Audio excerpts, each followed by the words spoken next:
Okay, so I was waiting to do a lineup prediction for the Montreal Canadiens heading into this season because I thought there was too many forwards. And even though I still feel this way, look, I'm sick of playing a game of chicken with Kent, so I'm gonna make my line prediction video right now, and he's probably gonna make a couple of trades tomorrow because he's got a sick sense of humor like that.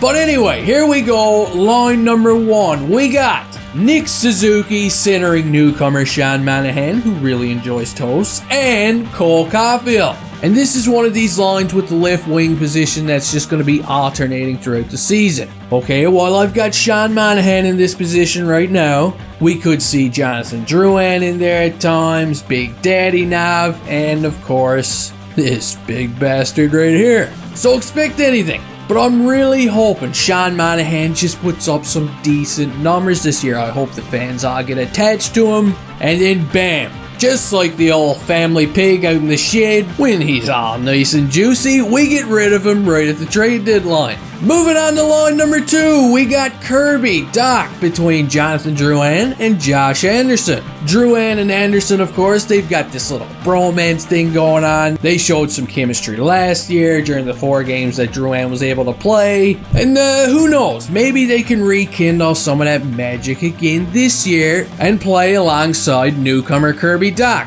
And Doc, you know, he's been having a really good camp so far. I'm pretty sure at yesterday's scrimmage game I saw him deflect a puck in with his teeth. You know, that takes talent. And I know I got him a little high up here on the second line. But just to be fair to everybody else, I don't think that the Canadiens even have a concrete second line anyway. Okay, here we go now with line number 3. We got the man whose face got turned to stone by Medusa. I'm talking Christian Dvorak. And I've got him centering Yuri Slavkovski and Brendan Gallagher. Whoa, look at that! Yuri Slavkovski did make Junkie's lineup. And here's the scoop. I don't think he's going to be getting first line minutes right away. But in my opinion, this is a decent spot to put him, okay? You got Christian Dvorak, who's pretty responsible at his own end of the rink. I also think he's better offensively than what he showed last season. And also, along with veteran Brendan Gallagher, who can be somewhat of a mentor for Slavkovski. You know, show him the ropes, show him how to bleed all over the ice and drop F-bombs at the refs once in a while. That can go a long way. Next up, it's time for the 4th line. And I've got Jake Evans centering Big Daddy Nav, who looks more like Grandpa Nav in this photo, and one-man Armia. Again, I think Dad Nav is one of these left wingers that's going to be moving up and down the lineup throughout the entire season. He's just another pig out in the shed that's about to get slaughtered off on trade deadline day. And as for Jake Evans and Yoel Armia, these guys, they're perfect for the 4th line, okay? They were made for the 4th line. And so was Pizzetta. But because Hughes decided to become some kind of a pig farmer this year, my boy Piz might have to sit out a little bit until some of these guys start pissing off Arby and having unfortunate accidents. And now that we've got the forwards out of the way, let's get right into the defense situation here now. And believe me, this is some strange shit. Gee, Joel Edmondson sounds like he's not going to be starting with the team right away. So while this does open up another spot, it also creates a very inexperienced blue line. So on the first unit, I've got Mike Matheson paired up with Chewbacca. I know the Habs don't even have a Chewbacca, but what they do have is a David Savard.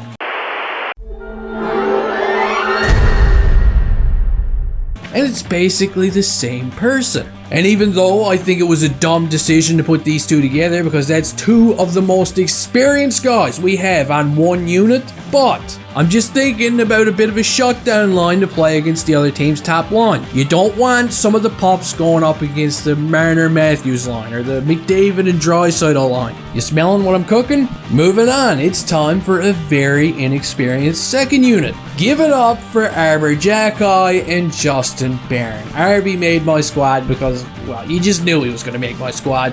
He's easily replaceable here with Caden Gooley. I think both of their games complement Justin Barron's quite nicely. 2 steady defenders with Barron, who I see as more of a puck mover. And Jordan Harris too has been looking great, but I just don't see him as a real good fit with Barron. Not right now. And that's why the final and third pairing, I've got Jordan Harris paired up with veteran defenseman Chris Weidman. And my God, these defense lines make me cringe. It all makes me cringe, and it's supposed to make me cringe. Because this is 2022, 2023, baby. Connor Bedard, Matvei Michkov, and Adam Fantilli, who looks like Charles Manson, is his biological father in this picture. Here's a look at the final list. I know we've got a few people that didn't make the cut, including Hoffman. People are going to be saying, how can you not put Mike Hoffman in this lineup? The truth is, I don't like him. Get him out of here. Trade him for a bag of celery or some pig food. But yeah, I expect the Canadiens to be fighting for a bottom 5 pick again this year. And these lines are something that I just whipped up at first glance, okay? The truth is, I don't think that the lines are going to be the same from week to week throughout the season. Not only is there going to be some injuries, but there's also going to be a lot of line juggling going on. So that does it for this video, guys. Let me know your thoughts down in the comment section. Give me your lineup. I'd love to see what you guys come up with. Don't forget to urinate in the like button cereal on the way out of here. And hey, I'll see you next time.